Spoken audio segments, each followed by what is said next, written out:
L'heure de culte béni du jour du sabbat est venue. Aujourd'hui, prenons le temps d'étudier la parole de Dieu avec le sermon intitulé « La valeur du ciel et la valeur du monde ». La valeur du ciel est la valeur de ce monde, selon celle à laquelle ils attachent le plus de valeur. Certains ont une plus grande espérance pour le ciel et d'autres sont paresseux pour mener l'œuvre du royaume de Dieu. Ces derniers perdront du temps tout au long de leur vie de foi en tombant dans les désirs et la cupidité du monde. Alors, laquelle est plus grande, la valeur du monde ou la valeur du ciel? Tout le monde dit qu'en théorie, la valeur du ciel est plus grande. Cependant, tout au long de notre vie de foi, notre cœur peut parfois attacher une plus grande valeur aux choses de ce monde qu'aux choses du ciel. Il y a encore ceux qui font diligemment la course de la foi en attachant une plus grande valeur aux choses du ciel. Accordons-nous plus de valeur aux choses de ce monde en vivant notre vie de foi et pensons-nous à la valeur du ciel seulement lorsque nous venons à l'Église?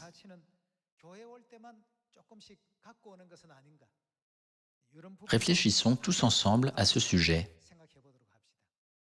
Lorsque nous pensons à ce que nous valorisons entre les choses de ce monde et celles du ciel,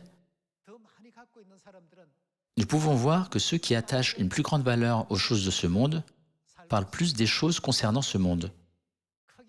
C'est une caractéristique distincte de ces gens. Ceux qui attachent une plus grande valeur aux choses du ciel étudient la parole de Dieu tous les jours et prêchent la bonne nouvelle à tous les gens du monde. Il est dit qu'environ 98% de ce que nous disons est gravé dans notre cerveau. Alors, qu'arrivera-t-il à ceux qui parlent beaucoup des choses liées au ciel? Croyons en Christ Saint-Saindron pour être sauvés. Célébrons la Pâque et recevons la vie éternelle.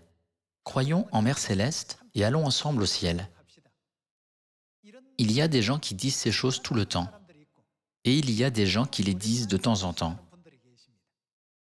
Alors, dans le cerveau de qui pensez-vous que l'immense valeur du ciel sera davantage gravée? Ne pensez-vous pas que ceux qui prêchent dur, témoignent de la parole de Dieu avec diligence et vivent avec la parole de Dieu, sont susceptibles de graver la parole de Dieu dans leur cerveau? À ce propos, qu'est-ce que Dieu nous a demandé de faire? Prêcher la parole en toute occasion, favorable ou non. Tous les 66 livres de la Bible donnent cet enseignement. Les gens qui font cela peuvent garder toujours l'immense valeur du ciel dans leur cœur. Cependant, qu'en est-il des gens qui parlent toujours des choses relatives uniquement à ce monde? On dit que 98% de ce qui sort de notre bouche est transmis au cerveau puis gravé à l'intérieur. Alors, pour les gens de ce monde, ne pensez-vous pas que les choses de ce monde seront gravées en eux plus que les choses du ciel? Ne serait-il pas naturel que les choses du monde soient plus gravées sur ces gens?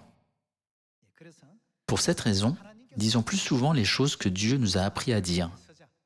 Merci. Je suis très heureux aujourd'hui. Je ne peux même pas décrire à quel point je suis heureux que Dieu ait promis qu'un avenir glorieux m'attendait. Faisons des efforts pour parler la langue céleste. Qu'arrivera-t-il si vous dites « Je suis déprimé, je suis seul, je suis fatigué, j'en ai assez de tout ce qui s'est passé aujourd'hui ». 98% de ces paroles sont gravées dans votre cerveau et toutes ces choses restent en vous, tandis que vous n'en êtes même pas conscient. Elles forment l'avenir de votre personnalité, tandis que vous n'en avez même pas conscience. J'ai reçu un email il y a quelques jours. L'email dit que nous avons besoin de 1000 paroles positives pour nous débarrasser d'une parole négative, qui est inconsciemment gravée dans notre cerveau. Par conséquent, frères et sœurs, à partir de ce moment, veuillez ne pas trop utiliser les paroles de ce monde. Au contraire, chaque fois que nous parlons aux autres, nous devons utiliser les paroles uniquement liées au ciel. Cela peut être réalisé lorsque nous présentons assidûment des sermons et disons continuellement aux gens de croire en Père et en Mère afin qu'ils puissent avoir la vie éternelle et le pardon des péchés et aller au ciel. Cela ne devrait-il pas faire partie de notre vie quotidienne? C'est parce que c'est ainsi que nous pouvons graver ces paroles dans notre cerveau et sentir de plus en plus l'immense valeur du ciel chaque jour. Aujourd'hui, nous comparons la valeur du ciel avec la valeur de ce monde. Puisqu'il est dit qu'il faut 1000 paroles positives pour enlever une seule parole négative de notre cerveau, cela ne met-il pas en évidence la nécessité de faire attention à ce que nous disons? Lorsque j'ai reçu cet email, je me suis dit, je dois vraiment faire attention aux paroles que j'utilise chaque fois que je parle. Puisque Dieu était avec nous, de quoi devrais-je avoir peur en faisant l'Évangile? Je dois devenir plus courageux et courir énergiquement vers le ciel avec les membres de la famille de Sion. Alors, hier soir, je me suis récité « Je suis vraiment heureux. J'ai tant de choses pour lesquelles je suis reconnaissant.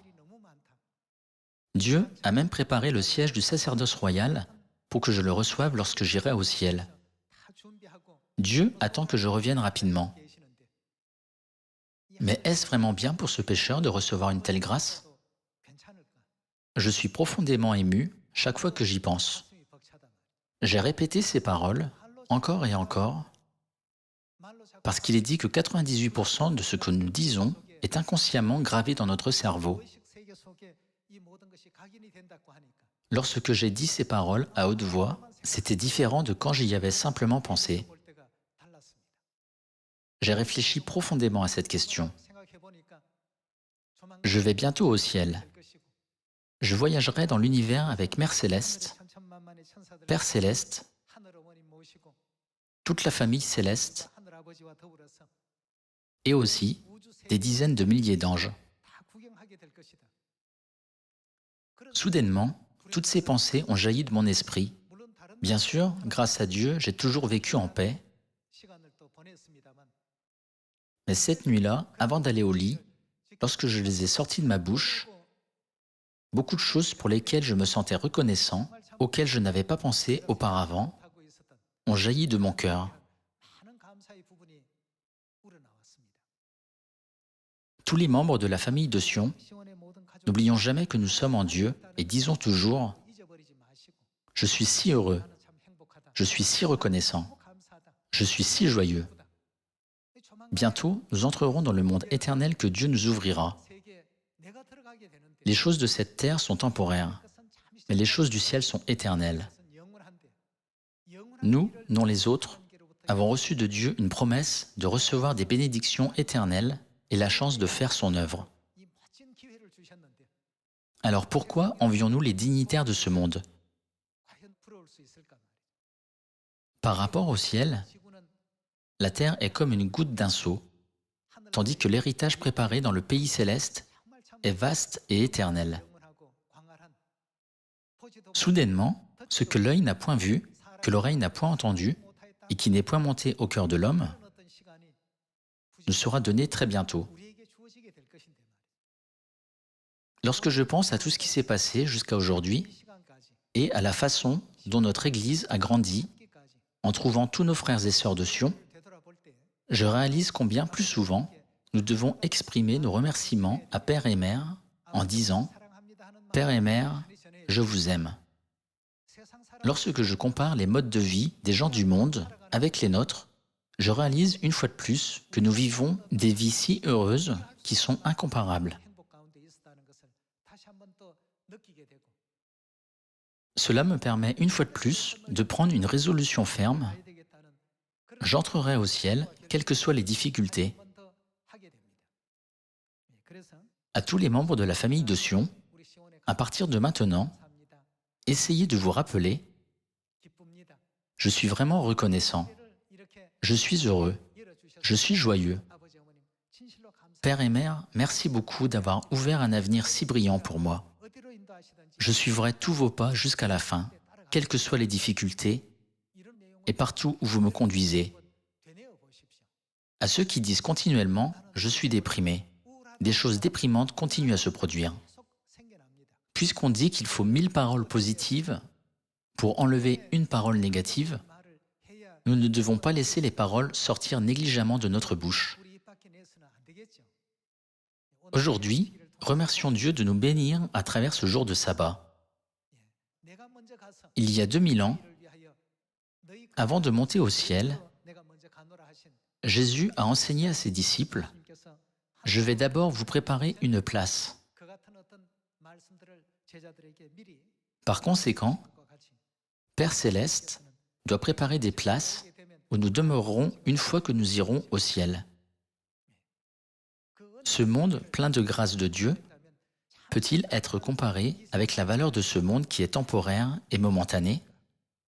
Si nous regardons notre vie du point de vue de ce monde, il peut sembler que notre vie soit incomplète et inférieure. Cependant, du point de vue de ce qui est fixé par les normes du ciel, nos positions sont incomparables aux leurs. Ayons cette réalisation. Pensons aux saints de l'Église primitive qui ont gardé leur foi en fuyant dans les cavernes, dans les déserts et dans les montagnes, et comparons la valeur du ciel avec la valeur de ce monde. Chaque jour, avec nos lèvres, nous devons nous dire à haute voix à quel point la valeur du royaume des cieux est vraiment glorieuse et grande. L'évangile que nous prêchons est aussi appelé la bonne nouvelle. N'est-ce pas parce que la nouvelle que nous transmettons est si bénie qu'elle mérite d'être appelée la bonne nouvelle? Donc, nous devons diligemment prêcher la bonne nouvelle, l'évangile. Ouvrons 2 Corinthiens chapitre 4, verset 16. Chapitre 4, verset 16. C'est pourquoi nous ne perdons pas courage. Et même si notre homme extérieur se détruit, notre homme intérieur se renouvelle de jour en jour, car nos légères afflictions du moment présent produisent pour nous, au-delà de toute mesure, un poids éternel de gloire. Parce que nous regardons, non point aux choses visibles, mais à celles qui sont invisibles, car les choses visibles sont passagères et les invisibles sont éternelles. Le monde invisible, c'est le royaume des cieux, n'est-ce pas? Ici, le monde éternel de Dieu est décrit comme invisible. Tout ce qui est dans ce monde, ce sont les choses qui sont visibles, les choses que nous pouvons voir. Les choses de ce monde, à 3 dimensions, sont toutes passagères. La jeunesse est passagère, et ce que vous possédez est aussi passager. Nous ne les possédons que pour le moment. Nous devons les laisser lorsque nous quittons ce monde. Et puis, n'allons-nous pas dans le monde éternel? Les choses visibles sont passagères. Elles sont vraiment temporaires et momentanées. Tout est momentané et disparaît comme l'éclair. Cependant, qu'en est-il des choses du ciel? Nos efforts pour le ciel ne disparaissent pas. Toutes les paroles que nous prêchons sont gravées dans notre cerveau et elles forment notre personnalité spirituelle qui jette les bases de notre foi. N'avons-nous pas la chance de sentir la valeur du ciel chaque jour? Le temps de prêcher est un temps pour graver d'autant plus la valeur du ciel dans notre cerveau. C'est pourquoi la Bible dit que nous devons prêcher la parole de Dieu en toute occasion, favorable ou non. Il est écrit dans de nombreuses parties de la Bible que nous devons prêcher à tout moment. Dieu a dit que les choses visibles de cette terre étaient passagères et que les choses invisibles du ciel étaient éternelles. Par conséquent, gravons de nouveau la valeur du royaume éternel des cieux dans notre cœur aujourd'hui. Voyons Apocalypse chapitre 21. Chapitre 21, verset 4. Il essuiera toute larme de leurs yeux, et la mort ne sera plus. Il n'y aura plus ni deuil, ni cri, ni douleur, car les premières choses ont disparu. Et celui qui était assis sur le trône dit, « Voici, je fais toutes choses nouvelles. » Et il dit, « Écris, car ces paroles sont certaines et véritables. » Et il me dit, « C'est fait. Je suis l'alpha et l'oméga, le commencement et la fin. À celui qui a soif, je donnerai de la source de l'eau de la vie gratuitement. Celui qui vaincra héritera ces choses. Je serai son Dieu et il sera mon fils. » C'est une immense bénédiction de recevoir le titre d'enfant de Dieu. Même si nous étions adoptés par eux, ce serait toujours une immense bénédiction. Cependant, Père et Mère nous ont marqués du sceau en tant que leurs vrais enfants et nous ont appelés à venir. Non seulement cela, mais Dieu a aussi promis de nous faire hériter du monde glorieux où il n'y a plus ni mort, ni larmes, ni deuil, ni cris, ni douleur. Frères et sœurs, même si nous possédons tant de choses sur cette terre, peuvent-elles représenter 1/100000 de l'héritage que Dieu nous donnera? Non, elles ne le peuvent pas. Elles sont incomparables. La Bible dit que Dieu considère la terre comme rien par rapport à l'univers. Même si nous possédons beaucoup de choses sur cette terre et obtenons beaucoup de connaissances et de pouvoir, peuvent-ils être comparés avec ce que Dieu nous donnera dans le royaume éternel des cieux? Ce n'est pas une série ou un film, c'est notre réalité. Notre réalité est que nous deviendrons les enfants de Dieu et que Dieu nous donnera le monde où il n'y aura plus ni mort ni douleur. Dieu ne nous a-t-il pas déjà montré à l'avance le monde où nous irons dans le futur? La valeur du ciel ne peut jamais être comparée à rien d'autre de ce monde. Lorsque nous pensons à la différence entre Jacob et Ésaü, Jacob connaissait la valeur du droit d'aînesse, tandis qu'Ésaü ne la connaissait pas, bien qu'ils soient frères. Il en est de même pour la valeur du ciel. Ceux qui connaissent sa valeur essaient de ne pas le lâcher, même s'ils doivent abandonner tout le reste. Cependant, ceux qui ne connaissent pas la valeur du royaume glorieux des cieux perdent leur temps en se focalisant plus sur les choses du monde. Aujourd'hui, j'espère que vous pourrez mieux apprécier la valeur du ciel afin de ne pas perdre le monde éternel que Dieu a préparé pour nous. Voyons 1 Corinthiens, chapitre 2, verset 8. Sagesse qu'aucun des chefs de ce siècle n'a connue. Car, s'il l'avait connue, il n'aurait pas crucifié le Seigneur de gloire. Mais comme il est écrit, ce sont des choses que l'œil n'a point vues, que l'oreille n'a point entendues, et qui ne sont point montées au cœur de l'homme, des choses que Dieu a préparées pour ceux qui l'aiment. Dieu nous les a révélées par l'Esprit, car l'Esprit sonde tout, même les profondeurs de Dieu. Dieu prépare beaucoup de choses pour ceux qui l'aiment. Ce sont des choses du monde que nous ne pouvons pas concevoir avec nos yeux, nos oreilles ou notre cœur. Il est écrit que Dieu prépare ce genre de monde pour nous. Attendons-nous tous à cela.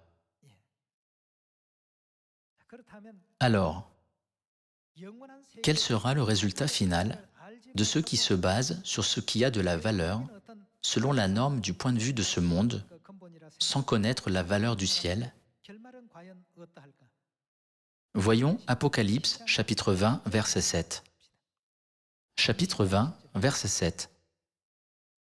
Quand les 1000 ans seront accomplis, Satan sera relâché de sa prison, et il sortira pour séduire les nations qui sont aux 4 coins de la terre, Gog et Magog, afin de les rassembler pour la guerre. Leur nombre est comme le sable de la mer. Ils montèrent à la surface de la terre, et ils investirent le camp des saints et la ville bien-aimée. Mais un feu descendit du ciel et les dévora, et le diable, qui les séduisait, fut jeté dans l'étang de feu et de soufre, où sont la bête et le faux prophète. Ils seront tourmentés jour et nuit, au siècle des siècles. Dieu donne à ses gens de nombreux enseignements selon lesquels ce monde éternel existe vraiment. Il continue à leur dire, à travers de nombreux prophètes et de nombreux enfants de Dieu, qu'ils doivent venir au ciel parce qu'ils souffriront pour toujours dans la fournaise ardente s'ils vont en enfer. Cependant, peu importe combien de fois Dieu leur donne ce message, les gens ne pensent pas à la précieuse valeur du ciel. Au lieu de cela, ils gaspillent 20 ans et 30 ans en un clin d'œil uniquement pour satisfaire leur avidité pour les choses qui sont considérées comme précieuses dans ce monde. Dieu nous a donné le temps d'accumuler des bénédictions dans le ciel pendant que nous vivons sur cette terre. Cependant, ils perdent leur temps en perdant les bénédictions du ciel au lieu de les accumuler. À la fin, ils seront envoyés dans l'étang de feu et de soufre où la bête et le faux prophète seront jetés. Passons au chapitre 19. Chapitre 19, verset 19. Et je vis la bête, les rois de la terre et leurs armées, rassemblés pour faire la guerre à celui qui était assis sur le cheval et à son armée. Et la bête fut prise, et avec elle le faux prophète, qui avait fait devant elle les prodiges, par lesquels il avait séduit ceux qui avaient pris la marque de la bête et adoré son image. Ils furent tous les deux jetés vivants dans l'étang ardent de feu et de soufre. Et les autres furent tués par l'épée qui sortait de la bouche de celui qui était assis sur le cheval. Et tous les oiseaux se rassasièrent de leur chair. Une fois que le temps de l'éternité arrivera, le concept d'espace et de temps, qui nous confinait, s'évanouira. À ce moment-là, seul ce qui est éternel existera. Lorsque le monde de l'éternité se déploiera devant nous, nous irons à l'un des deux endroits suivants. Nous pouvons aller dans le monde où il n'y a ni mort, ni douleur, ni deuil, l'endroit que Dieu a préparé pour nous, que l'œil n'a point vu et que l'oreille n'a point entendu. Sinon, nous serons condamnés à l'étang ardent de feu et de soufre, où les gens seront jetés vivants et où la fumée de leur tourment montera au siècle des siècles. Maintenant, nous devons faire un choix sur cette terre. Nous ne devons jamais perdre le temps précieux qui nous a été donné. Nous devons continuer d'accumuler des bénédictions et toujours témoigner de l'évangile de Dieu avec diligence.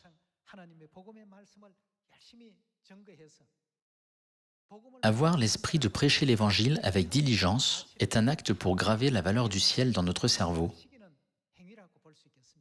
Nous devons dire « Observons le jour du sabbat et recevons la bénédiction du repos éternel que Dieu a préparé pour nous. Célébrons la Pâque et recevons la bénédiction de la vie éternelle. » Pourquoi ne croyez-vous pas en Père Anne-Saint-Dron et en Mère Céleste, la Nouvelle Jérusalem, pour aller au ciel et jouir de la vie éternelle et des bénédictions pour toujours dans les bras de Père Céleste et de Mère Céleste? Pourquoi ne vivez-vous pas dans un monde où il n'y a ni mort ni douleur et où Dieu crée une nouvelle joie chaque jour? Temporairement, pendant notre vie sur cette terre, nous n'avons peut-être pas beaucoup de choses que les autres possèdent. Cependant, quelle est la leçon que Père nous a donnée à ce sujet? Comme les gens du monde ne m'envient pas, je ne les envie pas non plus. Les gens du monde n'ont pas envié Père parce qu'ils ne l'ont pas reconnu, parce qu'ils n'ont pas réalisé qui il était. De la même manière, Père a dit qu'il n'enviait pas les choses que les gens du monde enviaient.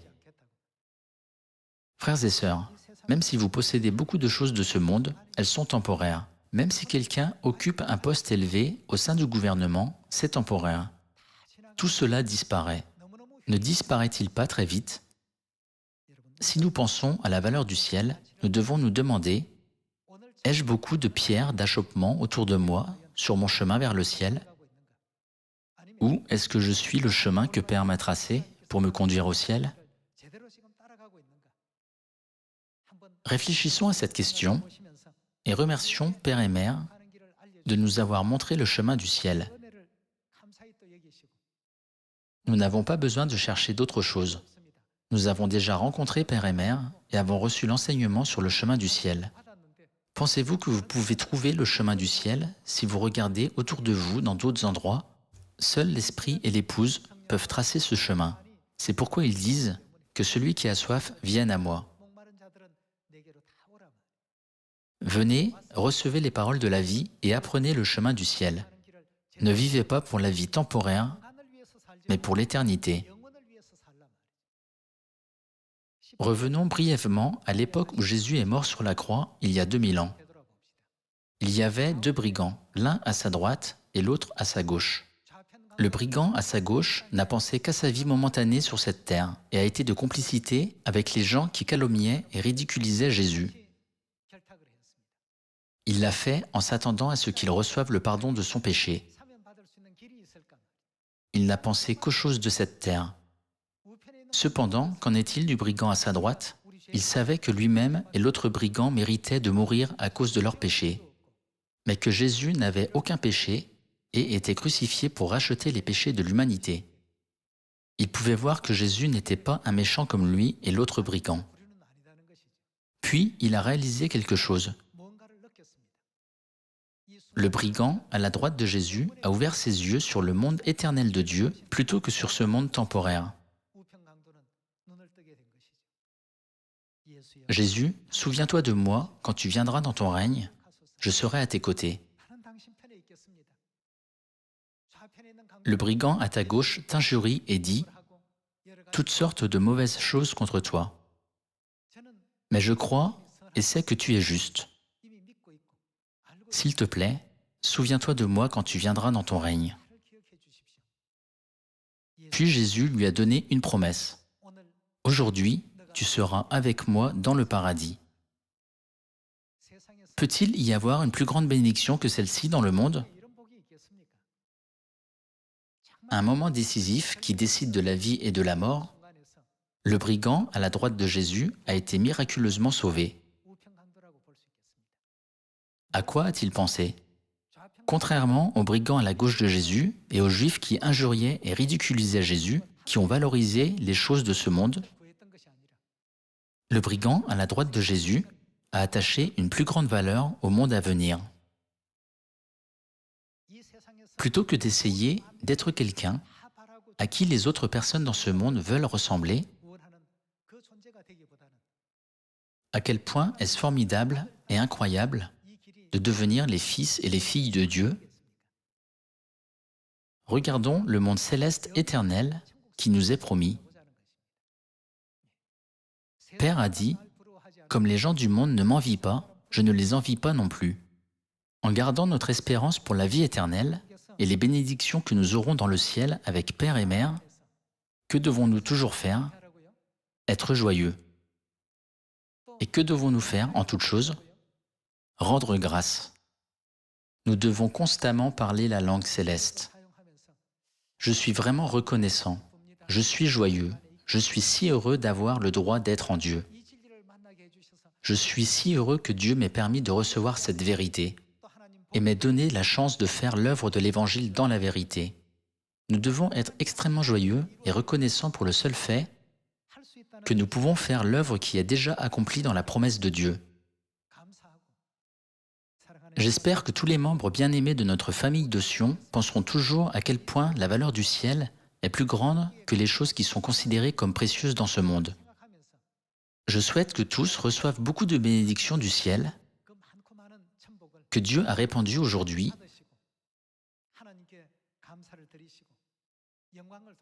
et rendent grâce et gloire à Dieu et soient toujours heureux et joyeux en Dieu. Merci beaucoup.